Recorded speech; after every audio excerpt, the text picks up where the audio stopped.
Grief is such an overpowering emotion, especially after losing someone so close to you.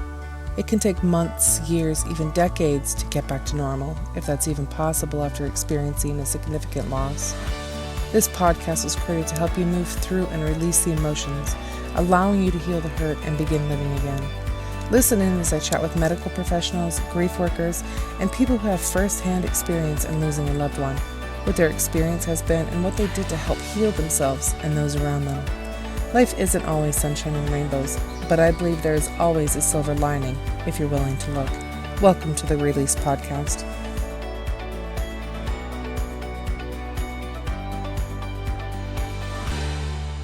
Welcome to another episode of Release Grief Podcast. I am here with Miss Sharna Southan. I got it.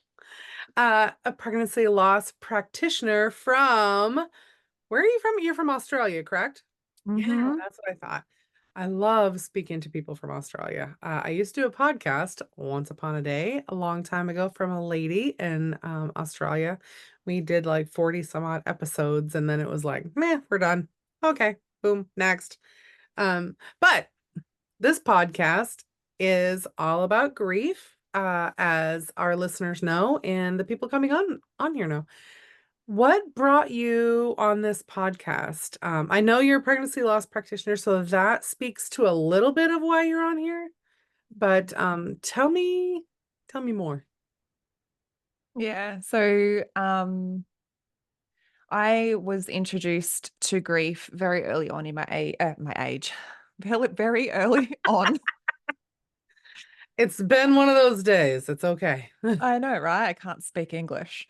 Um, I was 19 and my dad died suddenly, but not suddenly. So he essentially he had his first open heart surgery when when my mum was still pregnant with me. So Oh, he was living on borrowed time essentially my whole life. But you never think at 19 that you're going to lose your dad. Like, just never think. You think they're going to be 90 or 100 and, die in their sleep and be peaceful. we You always know, hope that. yeah. So he ended up having a heart attack in the ocean when he was surfing Mm, with my brother. So that hit hard. I remember being in the hospital when they told us that he had died, and I was like, nope, yeah. nope, that's not that. No, you've got it wrong. Like, you know, um, and I still remember the day that we had his funeral, and I was like, I can't believe he's going off in that car, like, and he's still not coming home with us. Hmm. And even to this day, like I think he would be 70 now. Um, there's things that you still kind of want to talk to him about. And you're just like, he didn't get to see me, get married, have my first baby, like go through all of the things. And it's never anything you anticipate on your journey. So I feel like, you know, at that moment, as much as I didn't know how to grieve, I I ended up not grieving until I was probably in my mid-20s. Um, and then I was having a lot of issues with relationships, with, stuff. It was just, I was seeking out the wrong things um, to make me feel better. Yeah. And I ended up in therapy and realizing that I was seeking out those things or choosing those things, the wrong people, even in relationships, because I was carrying wounds from losing my dad and not being able to process the grief. Um, you know, I also at that time had a lot of people coming to me asking me how I navigated it. And I'm like, I don't even know. Like, this is what I did. Like, I there was one thing I did know for sure in all of it was that um you had to feel it. There was Mm. nothing in I didn't know what to do, but I cried. I ended up being diagnosed with depression and anxiety. um, Mhm. because I was incapable of actually trying to navigate it all. But Oh, wow. I felt it. Like I could feel the emotions. I was always, you know, probably the most emotional out of, like, I'm one of 4 kids. So, um, yeah, I would say I was the most emotional out of all of them, but it's it was never anything that I had ever thought of prior. I mean, I'd probably lost a pet, and it's sad, but you cry and, in a couple of weeks, you kind of over it, but or you've Mhm. moved past it, but this was different. This was something that just kept coming back at me, and it still does, you Mhm. know. I'm I'm in my 40s now, and, it still does. It still keeps coming back at me, and it's something that I've realized, this is something, you know, you're allowed to navigate it, you're allowed to process it, you're allowed to feel it, and it's allowed to keep coming back. It's allowed to be there and coexist with every other emotion and every other feeling that you have in there in your body. Um, but I think my dad dying, even as hard as what it was, gave me the tools to cope when my baby died. So we'd fallen pregnant, and I was 7 weeks along, when I was told that my baby had stopped growing. Um, And how long and ago was this I went through that in 2017. with your baby, correct? Yeah, Okay. yeah. So my dad died in 2003, and then we went through the miscarriage in 2017. And we had been trying to conceive for 5 years. So Oh, wow. Okay. it was such a long journey to end that way. And for me, Mhm. I'd never heard of miscarriage. I'd never been exposed to that world. I didn't know. I thought that meant I wasn't able to have kids at all. Um, Oh, okay. Yeah. I mean, that I would be a natural progression. Like, um, I've had a couple miscarriages myself, but I didn't really I'm not sure that I even grieved those miscarriages, as crazy as that sounds, because 'cause I'd already had a child and I was a young mother, like, I was just turning 17 when I had my son, and then I miscarried in between my oldest one and the next child, and then I miscarried again after him, um, and I was in Mhm. a relationship. I was married at 17, and it was not a good one. I mean, it was my first ex-husband. I get a pass. No, I'm just kidding. He is my ex-husband, but, I don't know. Maybe I was just so young and so numb to everything, that it didn't register what had happened and what I was going through and what I was even dealing with. Mhm. And yeah, I mean, everyone goes through those experiences in a different way.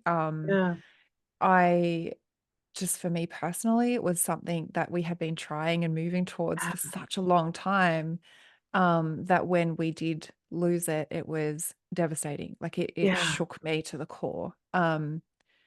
And yeah, I have heard other stories of women who have felt and moved through it similar to you. mhm. They're like, "Yeah, no, it happened and that's okay." And it's just I Yeah, guess, how you've been, potentially in your upbringing or your mhm. personality or the things that you've experienced in your life, um, that, yeah, it doesn't so there's nothing to say you have to go through it this way, and Yeah, absolutely. um if it's not soul shattering, then you haven't done it right, like, you haven't grieved I properly. don't I feel that that is just absolutely crazy to me. Yeah. You don't I mean, in this day and age, you would think that we have evolved enough to let people grieve in their own processes in their own ways as long and there's always the point to where when you're cleaning out your pantry and you just want to organize the damn thing, it's bothering the shit out of you and you're like stuff's just needs and then you pull everything out and it looks way worse than when you started. And then you put everything back in and you organize it and it looks neat, right? But it has to get to that chaotic, Mm. unorganized, messy piece before you can put it. And that looks different for everyone. Not Mm. everybody's got as much shit in their pantry as I do. I mean, let's be real. But yeah, I think it's ridiculous that we expect people to grieve the same way, but yet Mm. be individual, be unique, be you, but not in this sense. Not this No. time. This time you need to be just like everyone else. Yeah. So anyway, I think I wore my And sassy pants today. I'm sorry. oh, I love it. I love it though. And it's so true. And I love that you said about the pantry because we've literally just moved house and there was that many times where we pulled everything out of the cupboards and there was mess everywhere and it was overwhelming. And I looked at it and I was like, this is way too much. And it almost felt crushing, like just to look at all of the stuff.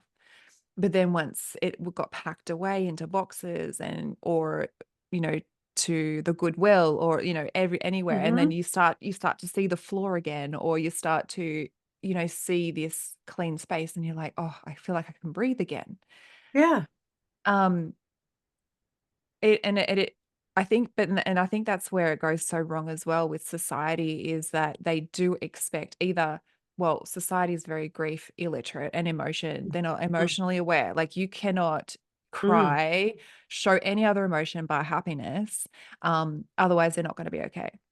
Right. And when it comes to grief, especially if you open up about pregnancy loss, and it's like, oh no, I really don't know what to say here. Like it's not something, it's not a pet, it's not a parent, it's not, Hmm. traditional grief. Like, what do I do? So they try and then minimize it and dismiss it and downplay it and say these like one-liner quick fixes, which Hmm. actually makes that Makes mother it worse. worse. Yeah. And I'm just like, Yeah. I experienced it too. And I kind of just stared at them like, that just does not make me feel better. Like I understand maybe it's making you feel better or you're trying to fix me, but I'm like, Hmm. no, I need to feel this crap. Like I need to feel this pain that I'm feeling right now. Just let me Right. be in it. Yeah, I agree with that. I think society, well, they don't know how to handle emotion because we're told not to be emotion, not to show emotion, not, you're right. Happiness is it, but don't be too happy because then you're crazy. It's like you have to walk this fine line, or at least that's what society tells us we should do. Hmm. But I mean, the multiple people that have been on here, thankfully, don't listen to society and they choose to grieve in their own way and actually process the stuff how they choose to and in their own time. Hmm. Um, Yeah. I mean, for most women who are navigating pregnancy loss, they're expected to go back to work straight away. And I ended wait, up wait, wait. tell They don't get time off for pregnancy loss? I think the Is leave it that they can take is only a couple of days. really? It's not like 6 weeks? Only if it's a pregnancy. Yeah. So if you go through pregnancy and you've got a live baby at home, then absolutely yes, you get time to Oh. navigate that. But if you go through pregnancy loss, you are expected to go back to work because yes, they are pushing for longer leave times. Mm-hmm. Because even where it could be even 5 days, but even 5 days is not enough No. to navigate. I ended up asking my work for 5 weeks off. It was unpaid leave. Um, so I mean, not everyone is in that position either where they can take Right. unpaid leave. Um, I tried to take my holiday pay. I tried to take my sick pay. I was like, just give me anything that I can take. And I couldn't take anything. So I took it unpaid.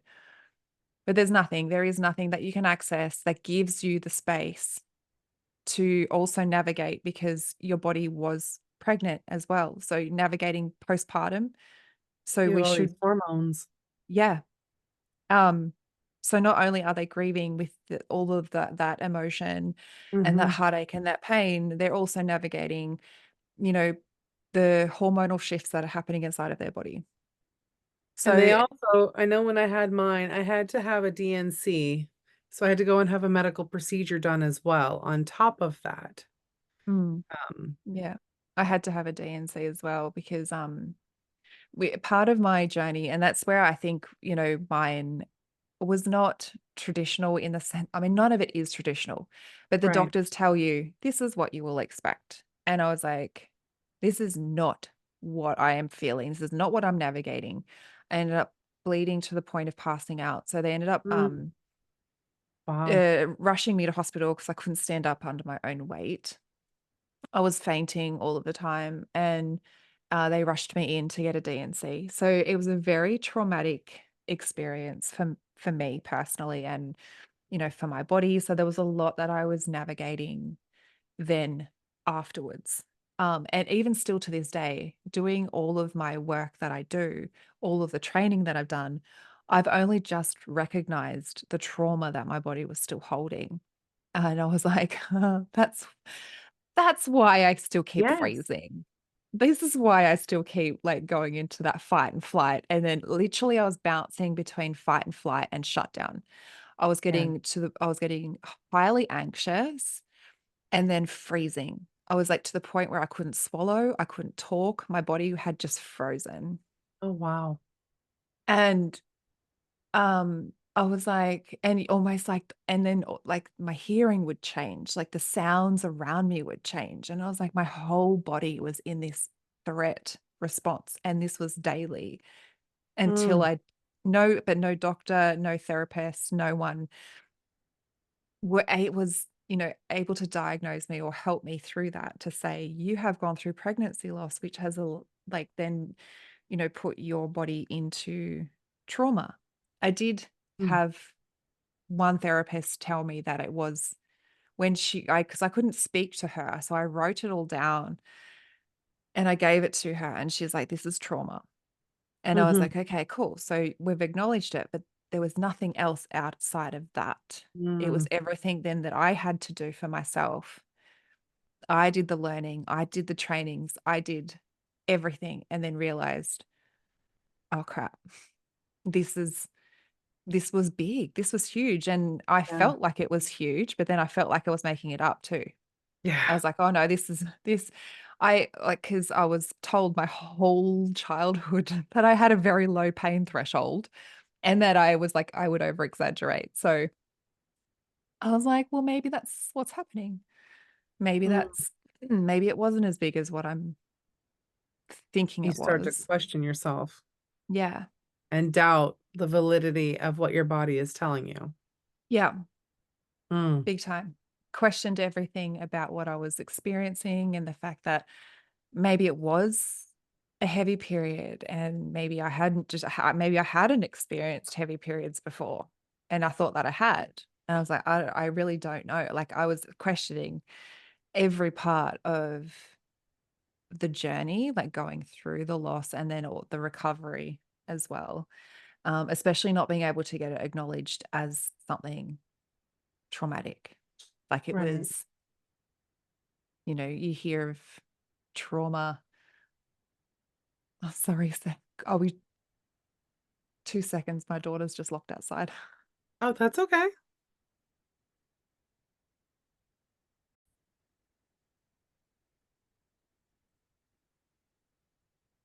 Um, so yeah, when I was obviously being able to acknowledge the trauma for myself, that's when I started to Mm, realize that so many other women were experiencing trauma too. Not everyone does.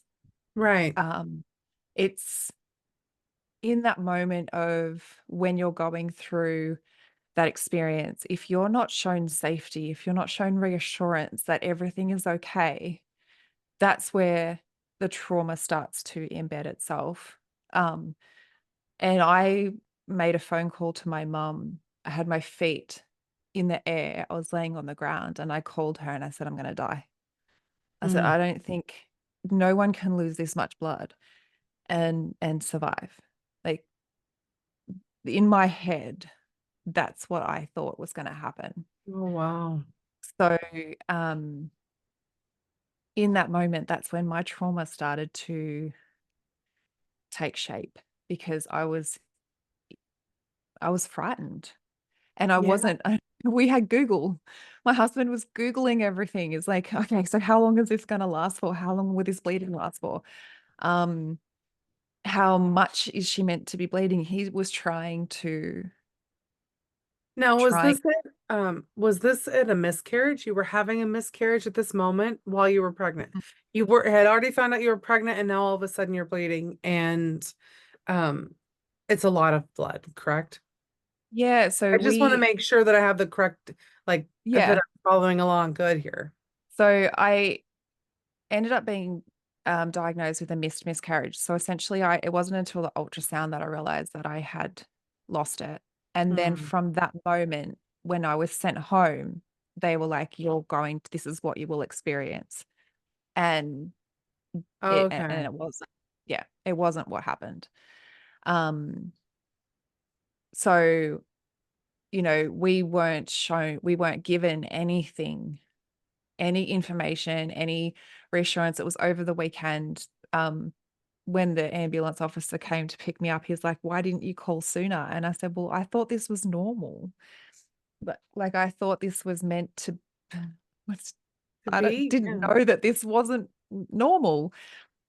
And I was also experiencing contractions as well. Mm. So, and being my first pregnancy, I didn't know what contractions felt like. Um, I'm an epileptic, so I'm not allowed to take much pain relief. So I had Panadol at home to take for um, the contractions. And I was like, I don't know what's happening. I don't know what my body is going through. And then when I was at the hospital, when they prepped me for the DNC, they were like, yeah, you're going through contractions. And that gave me obviously like heavy pain relief um, at that moment. But yeah, not every woman is going to experience it as trauma, Yeah. but there are a lot that do. And a lot of the women that I have supported, that has been more the case than not, Yeah. especially from the medical system, not getting the attention, the support from the medical system that they needed. Kind of wild. Yeah, yeah, I remember, misinformation, just right. So my yeah. second miscarriage that I mean, that I remember, I was with my current husband. I've been married to him since 2005, and we ended up pregnant by 2007. By 2006, 2007. I'm not even sure of the year at this moment. And we were so excited. Had a blended family, and this would have been our sixth child, like, adding it Mhm. at the addition, his, hers, and ours. Um, And I remember being at a conference, and I was probably 2.5 months along, maybe.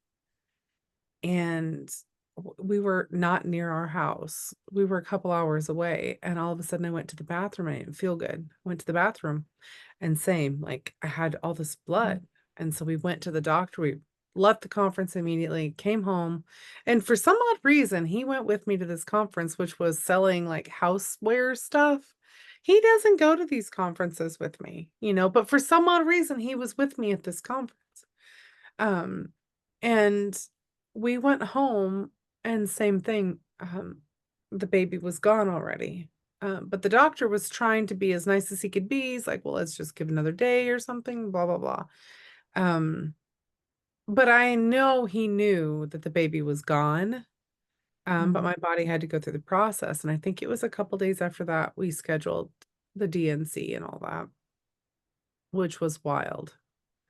But I don't Mhm. remember having contractions or anything with it, just like a lot of blood, a lot of blood. Yeah, it's not like a heavy period, right? Like I've had No, more way women more. say, yeah, I've had more women say that it's more than that. Mhm. And I still don't understand why the medical system, "Oh, it's just like a heavy period, you'll be fine." I'm like, "No." Uh, for the for the duration of my pregnancy, they didn't expect me to have contractions. They usually say in the 2nd trimester, it's like a 2nd Mm. trimester loss, they usually expect women to have Yeah. contractions. Um, or from about, they said about 10 or 11 weeks. So maybe just coming up to that 2nd trimester, they usually would expect something like that to happen. But given that mine had stopped growing at 7 weeks, they didn't expect that to happen. But did you? Yeah, Oh, yeah. wow. Okay. And that's like I didn't know until I was in hospital that they and then he told me that I was, like, having contractions. He's like, "Your body is anticipating the baby, like, for Mm. delivery." Um, so that's when he's like I didn't know about a D&C, so I wasn't even I didn't told either. about it.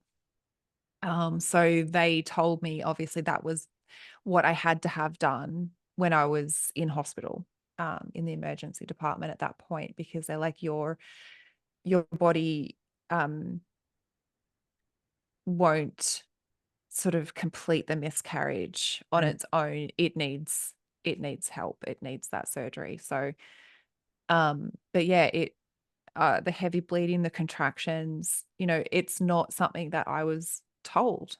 And I felt so ill equipped. Not that you're ever going to be equipped to go through it, but just to have maybe some remnants of correct information before you're heading into it, or like It would be nice.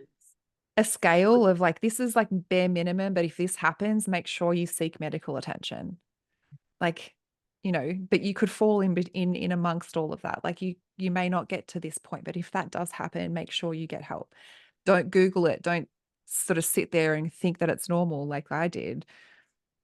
Um, yeah, I questioned everything about the information that I was told and what I was feeling. Um, was I making it up? Was I exaggerating it? Um, but then it ended up being a big deal. It ended up being that what I was feeling was actually what was happening. It was a big deal. I was losing a lot of blood. You The were hemorrhaging? contractions, they didn't say that to me. Um, but I remember them saying that it was more than what they um were expecting. So Mm. I ended up in an adult diaper, so that they could measure the amount of blood that was coming out. And they're like, "No, we need to do this." Yeah. But, yeah, I just wished that, you know, that I don't know whether they don't say anything because they don't wanna scare you, or why they don't tell you kind of what to expect, but I just feel like if me as a person, I need to know. I need to know what potentially I could expect, because then I would have been able to seek medical attention before getting to the point Yeah. where I was laying on the floor passing out. I would have been able to, you know, potentially mitigate the fact that I went through so much trauma and 3 days of it, as opposed to, I might have just gone a day and gone, "You know what?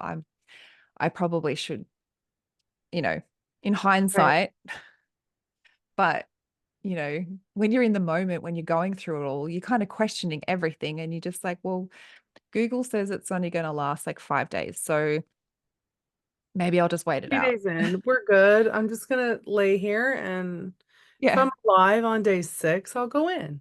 Yeah. I understand that perfectly because it's when you're in the midst of the pain, when you're in the midst of the trauma, it's almost like this surreal feeling like, am I really feeling what I'm feeling? Is this a truth or is Mm, this a fabrication? Like, is my mind playing tricks on me?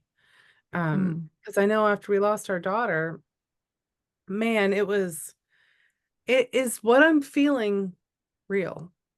Mm, Is this real? Like, or am I completely making everything up? Am I exaggerating everything? mm. I'm minimizing it too much. And it was like it was a wild road trip to be on, and trying to figure, all that shit out because, they have guidelines, but I mean, they're just guidelines. No, yeah, and so many women would fall outside of those guidelines. Mm. Like, you know, I, yeah, you do, when you're in the midst of it, you do question everything. Um, if you're making everything up because you're Yeah. like, it can't be this bad, or is it this bad? Or if it is this bad, what should I be doing? Right. Um, and then Right. Like, you feel like a crazy person because you're so you. in your head about every little thing. And you've never ever had to be in that position before. Right. So you're not usually got tools to Right. help you through that. Um, I the one thing that I did, well, because I knew after dad dying that grief felt like it swallowed me whole for an Mhm. entire year. And then I started to come out of it. I started to, enjoy life again. I started to go back outside and I started to do things again. So I knew for myself, like it wasn't, when I was in it, that it wasn't going to last forever. Um, so the one thing that I was able to start doing just to get things out of my head was to write it out. Like I'm like, Oh, I'm good good. at just getting things out of my head. So Yeah. it's what I did when my dad died. I wrote papers and papers and papers of just my feelings and thoughts, like whatever was going on up in my head. Um, so I did the same, like with my miscarriage. I was just like, okay, I need to stop thinking. I need because it was the most isolating time, but it was the most noisiest and loud time in my head. Um, I was Yes. I couldn't switch it off to go to sleep. I was tired. I was emotional, which does not help in the healing process. Like if you're No. trying to, you know, move forward and trying to support yourself in your healing, being stuck in that sleep deprivation, potentially not being able to eat properly, stuck in that place and that really deep, dark emotion isn't supporting you. And so I knew my husband actually could see me going down that Yeah. path. Um, Gotta love them so husbands because mine saw me as well and he pulled me out of mine. yes, and my husband pulled me out and in his loving way. Yep. He was quite brutal, but I was like, it was what I needed to hear. Mhm. And as much as I didn't want to hear it, I Right. remember fighting with him at the time. I'm like, how dare you say that? But then it made sense. I Mhm. was like, oh, actually, no, there was truth in that. And I can't stay here. And if I stay here, I am going to get worse and I'm going to end up in depression like I was when my dad died. My husband actually rescued me out of that space then as well. I met him the year after my dad died. Um, so he could see that in me. He could see me going down there and he's like, you can't go down there. So I started to just write. I'm like, okay, well, whatever's in my head, I need to get it out. So I'm not thinking about it. And usually when I can get it out of my head, it's almost like an acknowledgement. Okay, yep, I see you. I can, put you out here and I can see you out here. You're not in my head anymore, swirling around. Mhm. So that was one way that I was able to start to support myself out of that place because the the emotion and the pain can feel so consuming and it can be a very easy place to stay because, well, I wanted to stay there, especially after dad died because I was close to him there. I was like, Mm. I did everything that we did when he was alive. I'd made the same coffee, I made the same toast. Replayed the same things and the music and routines, and I was like, but it's not healthy. Like, I No. realized I could honor him and remember him so much better when I was out of that place, when I could acknowledge my emotions and acknowledge the grief and acknowledge that he wasn't here. I could remember him. I could look back over memories and I could smile, not cry. So, I mean, there was a lot of crying and I still cry. Like I told you I Yeah. moved house. Like there was stuff in that house. We'd moved in 2006 and we've just moved out. So it's like 18 years or something of being in one house. And there was stuff in there from dad. And I opened up, there was a card in there that he'd written me apologizing for his actions. He just said he wanted to make me a stronger person. And I lost it. I was like, I was a mess. I was crying. The grief had hit me hard, like, and knocked me off my feet. And I didn't even expect it. Like the whole moving process was emotional enough, Mhm. let alone finding a letter from my dad. Um, but yeah, like it doesn't ever go, but the what you feel, that pain isn't so consuming and so intense, and it doesn't last for weeks on end. Like you can read something and you can cry and you can go, oh my god, I love him so much, Yeah. but then you and I miss him so much, but then you're able to process it, you release it, and you can come out. And it might be a day, or it might be a few hours, it might be 2 days, who knows, but it's not this huge chunk of time then that you're Right. weighed down by that pain, by that emotion.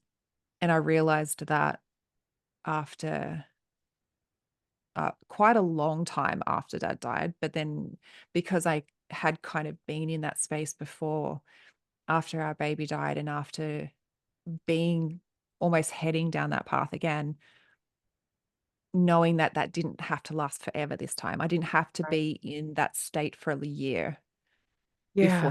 before someone helps me out. Like I could be in that place for, I had 5 weeks off. So I was able to do a lot of healing in that 5 weeks and then continue that healing. Like I'm still doing it today and I don't think you ever uh, stop. Like, no, and a lot of it's it's more mindset than anything else. Um, mm, just understanding because yeah, we lost Cassandra which is our daughter. We lost her in 2016. And then 2021, we lost our granddaughter. And the impact from that loss didn't hit as hard as it did when we lost our daughter because it was mm, almost like a 2.0 version, if you will. mm, Like I knew what to expect. I knew what I would be feeling. I knew like it's almost like I had the roadmap from mm, before to yeah, figure out this journey. I mean, it still hurt like hell, don't get me wrong. I mean, and after her passing, it's probably 6 months after her passing. I have a group online and someone asked a question. I'm like, I wanted to research the question just to make sure I wasn't giving some bad advice or, making sure I'm looking at it from every angle. And um, realized at that moment that I had PTSD. mm, Didn't know it before, had no idea. I had only associated PTSD with military. That's it. mm, Not once did I associate it with someone grieving, someone losing a child, um, someone losing a job and having PTSD or whatever, I just didn't associate it. And I lie. It was probably a year and a half after we lost her that I realized because it was just last year. What am I thinking? that I realized I had PTSD when I signed up to get myself out of the funk that I was in, because I signed up for a beauty pageant of all things. Because I'm like, all I'm doing is sitting at home. I don't want to go to the store. It gives me anxiety, which never did before. My kids, I had my phone strapped to my ear. That way, if my kids called, I could just pick it up on the first ring, whatever, And I would send them, I wouldn't leave my house for weeks. And I'm a homebody anyway, but I wouldn't leave my house for weeks. And I would send my kids to the store. And finally, they're like, you might want to go out. Like, you need to leave the house. This is not healthy, mom. And so I would leave the house, but I'd be filled with anxiety. And I'm like, oh, this sucks. And I'm like, this is part of the journey. You need to fix this. And I didn't realize until long after that part that I had PTSD, and that's what I was facing at that moment. Yeah, and I don't think it's like 1 in 6 women after pregnancy loss are diagnosed with PTSD as well. Yeah. So, you you don't and it's the same like PTSD, trauma, like even complex PTSD flashbacks. You don't expect to be diagnosed with that from pregnancy loss or child No. loss. Um, you like you said, you associate it with, war victims or Yeah. car accidents or, Extreme situations. yeah, but it's not. It Mhm. very much is these big life events, and it can be the loss of a child. It can be the loss of your baby. It doesn't have to mean that you have to have, for me, it was 7 weeks. It doesn't mean you have to have given birth to a baby to have trauma or even PTSD about this experience. Um, I've some of my students, a couple of them have openly spoken about being diagnosed with PTSD.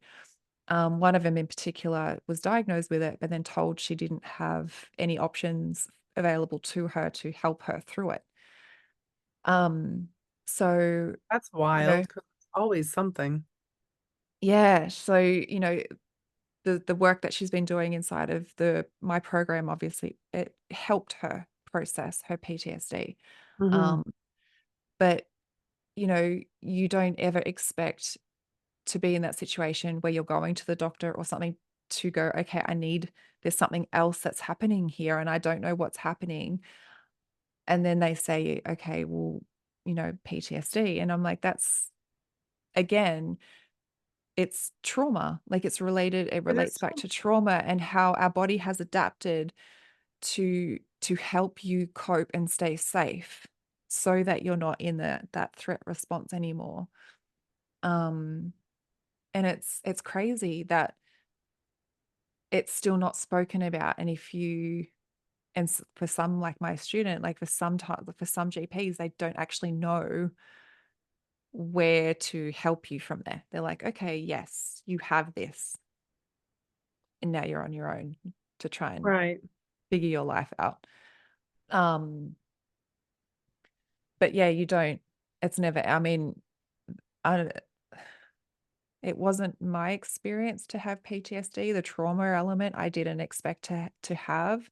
But the PTSD just adds that extra layer of healing that you don't ever expect to have. And No, like no. um, in the, I always go back to this. I don't in the Shrek movie when he's talking to Donkey about onions, and he's Mhm. like, "You're so Oh, wrapped up in layers, onion boy." It's like when we're navigating and our body, it's almost like it gives us these things over time. It's just like, okay, now you're ready to see this next level of healing, right. and you're peeling off that next layer. And like any onion, it makes you cry. So there's that element of like, it's deep, it's emotional, it's not it's uncomfortable, it's not going to be nice. Um, but if our body gave it to us all at once, all in one hit at the beginning, you'd be like knocked off your feet, laying Right. on the floor. You wouldn't be able to cope. So it just kind of, you get given this one thing and you're like, okay, cool. On top of that now, And then your body goes, nope, you're not done yet. So it gives you this next level of healing that you need to do, um, which is great. But like you said before, it's not ever, you're not ever done. There's never that cut and dry. Okay, yes, I've done this thing and now I'm finished. There's no finish Right. line. It's just this ever evolving journey. Um, and But it doesn't mean that you have to stay stuck in it and stay in the thick of it. You can release the grief, like just drop mm, it and say, you know what? I've processed. I'm good mm, until the next wave. It's almost like yeah. on-demand learning. I can do Yeah. on-demand grieving. Kind of controversial, maybe not. I don't know. But as the grief comes, I allow it. I don't push it away. Don't force it down. Don't whatever. I allow it and I process through it, and then I just release it and let it go until Mm. the next one. And And that's okay. I Mm, don't wait in it. I don't worry about it. I don't stress over it. I still have beautiful memories. I still have amazing times that I shared with my loves. And I put a post up a couple weeks ago, a couple months ago maybe by the time of this recording. And it was along the lines of, if you could put your grief in a box on on the top shelf of the tallest bookshelf, how would you feel for the day? And a lot of the responses on there were, I wouldn't know how to feel because, I am my grief. mm, And that broke my heart because and these are women that have um their loves, the people in their life or the traumatic experience happened years prior. mm, It wasn't anything brand new. Now, the ones that were brand new, obviously, I totally get that, but the ones that had been I don't wanna say through it, and I don't wanna say processed it, because clearly they hadn't processed it, because it was still so fresh and raw, and they had started to wear their grief like a cloak, like it became them, and it made my heart hurt thinking about that and how much pain they must be in every day. And how much pain they're choosing to be in every mm. day because they're afraid if they let it go, that they won't know who they are. Yeah. I was and like you just said, it's a choice. Like I was told once, it's a very easy place to stay because you know it Mm, there. Nothing ever surprises you there. Nothing ever, right. you know, Know yeah, it. you know it, but the only thing that nothing grows there. Right. Nothing good ever happens there. And and it is a choice. You can absolutely choose. And I know it. I was there. I lived in that place for a year.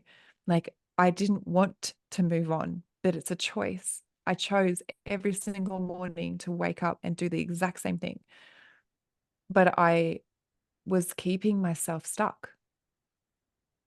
I was keeping myself in the pain. And yeah, it was a conscious choice every single day until I almost woke up. It felt like I woke up one day Yeah. and I was like, oh my gosh, I felt like I'd been asleep for that Yeah. whole entire year prior. But um, it is a very easy place to stay. It's harder to choose to heal and to choose to see what you're feeling and start to witness it and process it. And but it is definitely the thing that you have to do if you want anything beautiful. Like, I mean, the intensity of life after loss it's incredibly beautiful if you allow it to be.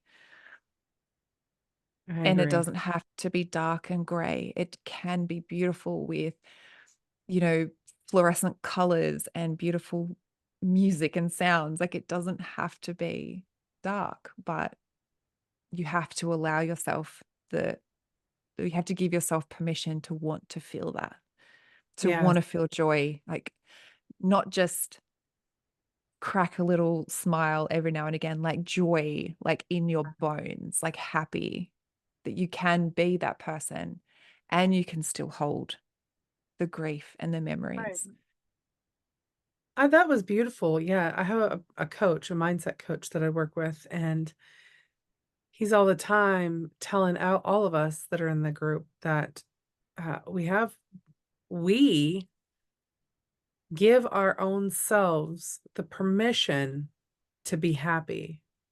No one else can give that to us. It's just us. And so if you choose to stay there and not be happy, that is your choice Mm. and only your choice because you are the only one that can do it. And so that Yeah. I love that. I just wanted to make a big special point on that one because it is so poignant. Like you're choosing this every day. And yes, losing a loved one sucks. Having a miscarriage sucks.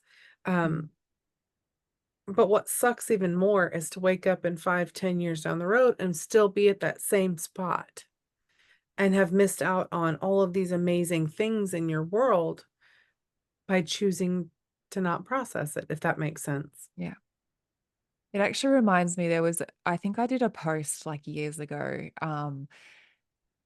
So we had our rainbow baby.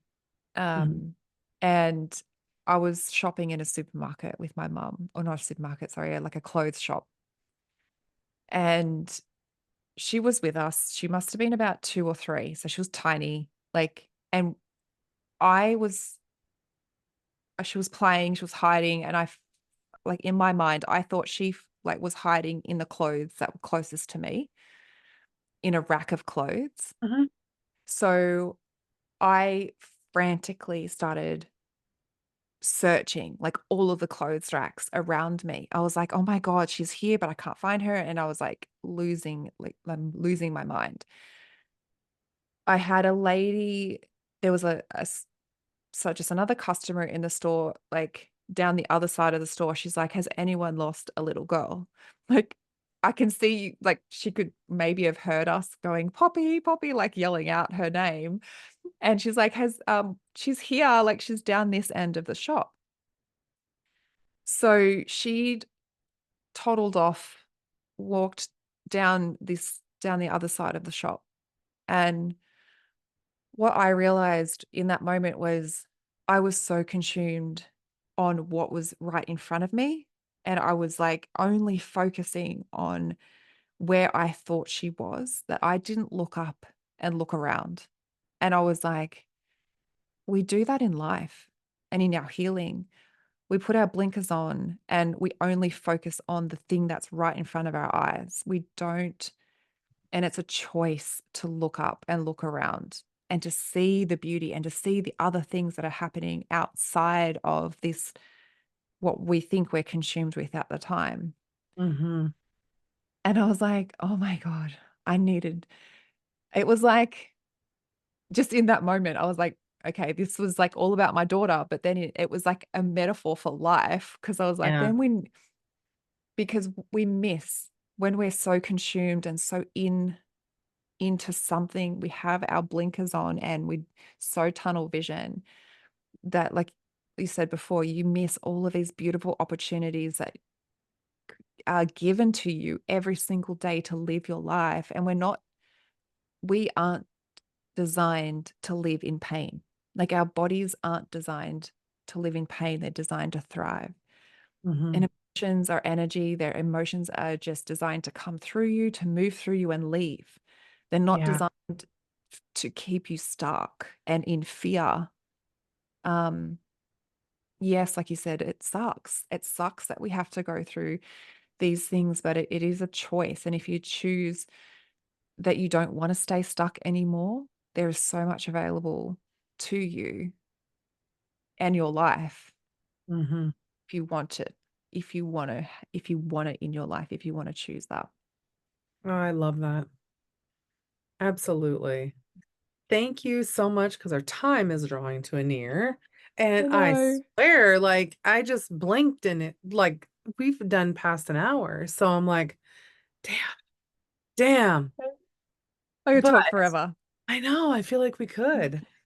I've absolutely loved having you on here and hearing your story and hearing your journey and hearing about little Miss Poppy.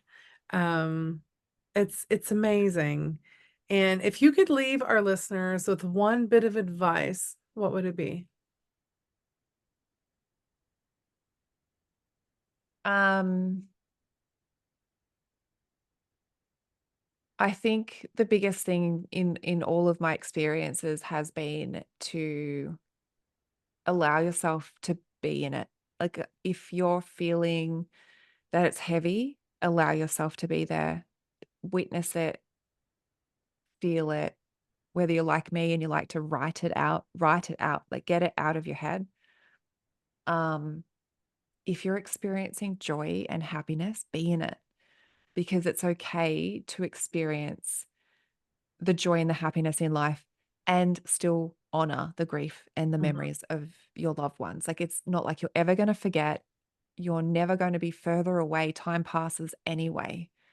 So you may as well make the most of the time that you have in that moment. And if you're feeling happy, be in it. Allow yourself to be happy. Um, just witness it. And every day will be different. So just don't put any pressure on how you feel like you should be feeling.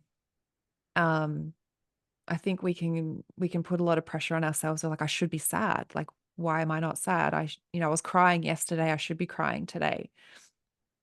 So just give yourself permission to wake up and feel however it is that you feel in that moment, and then just kind of go with the flow of how you're feeling throughout the day, because it can shift and change as well. So just, yeah, I think that's my advice is just be in it. Allow yourself to witness whatever it is that you are feeling in that moment.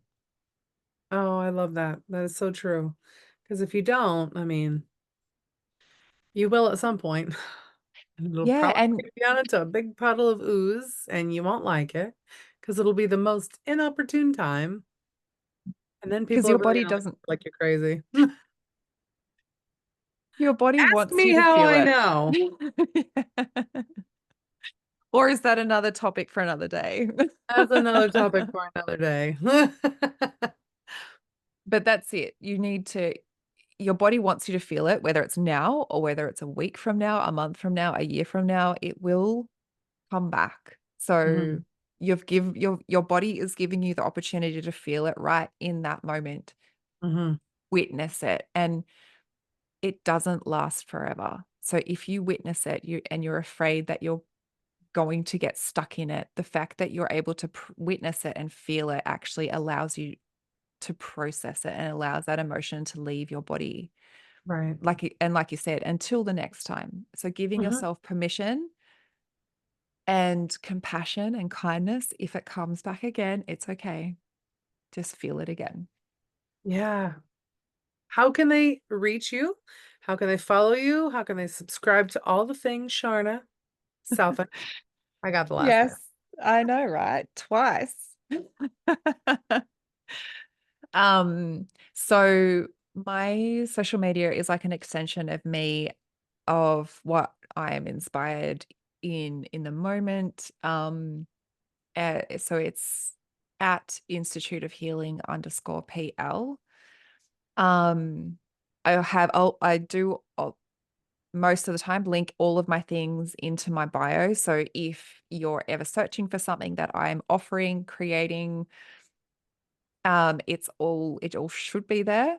But I also have a website, www.sharnasouthan.com, um, where All of these links will be posted below as well. So, yeah, and I have a podcast too. So if oh, nice. obviously anyone is going through, it's called What I Wish I Knew After Pregnancy Loss. So I it's everything that it's my story, everything that I wish that I knew. But it's also guests as well, share other lost parents sharing their story. I'm hoping that the podcast can normalize the pregnancy loss discussions. Yeah. Um, and I also get professionals on there as well to try and, you know, open our awareness to what other modalities are out there for healing, what other ways that we can support our bodies. Um, so it's kind of everything that I came across in my own healing. I was like, "Oh, Oh, I have to eat better? Okay, I'll get someone on that can talk about nutrition." Um, so yeah, and I also facilitate a lot of, online sort of educational masterclasses as well in terms of viewing our healing journey as a holistic journey. It's not just, oh, you should go and see a therapist because you've got some mental health issues. I'm like, no, no, your body is connected, mhm. intricately connected, every single part of you. It's not just removing your head and focusing on that. Right, Um, you have to look at your body as a whole. So I run a lot of educational sort of classes around how that looks and what we can do to help either the pregnancy loss journey or if women are going through pregnancy loss and wanting a heading into a fertility journey afterwards, how that could support them as well. Um, because the trauma and the loss and suppression of emotions affects our reproductive organs. So it's very important to understand that again, it's a holistic thing. We can't just go and use our conscious brain and talk it out, right. and then be better. So that's all linked into my Facebook, sorry, not Facebook, Instagram, and the website as well. So I think between those two, you'll be able to cover all aspects of where I am and what I do and how I show up. Perfect, perfect. I love it when it's, like, encapsulated into, like, 1 or 2 areas. Yeah. Make it so much easier. So, That's in my brain. I was like, I don't want to be like clicking like right. multiple different places. So I I try agree as with much that. as I can to have it in like a one-stop shop. Yeah. Well, that's perfect, and I thank you so much for being on here and chatting with me, about pregnancy loss and the loss of your father and just all those rough emotions that we have, Mm. um, when we lose someone we love. So, Yeah. Thank you so much for having me and allowing me to share my story and yeah, everything I've learned along the way. yeah, absolutely. And thank you everyone for listening and tuning in. Don't forget to hit the like button. I think I'm on talking about the right thing. The bell for notifications because this is going on the YouTubers. Um, I don't know. I can't remember my whole line because I'm a little off track today. But thank you for listening and share this with people that you think might need it or want it or could use it. So have a wonderful night, and I'll see you in the next episode. Bye, everyone. Thank you so much for listening to this special episode of Release. All the links plus a few extras are posted in the show notes below. And if you think someone you know could benefit by listening to this episode, please share it with them. And as always, keep going, keep being, keep doing. You are amazing.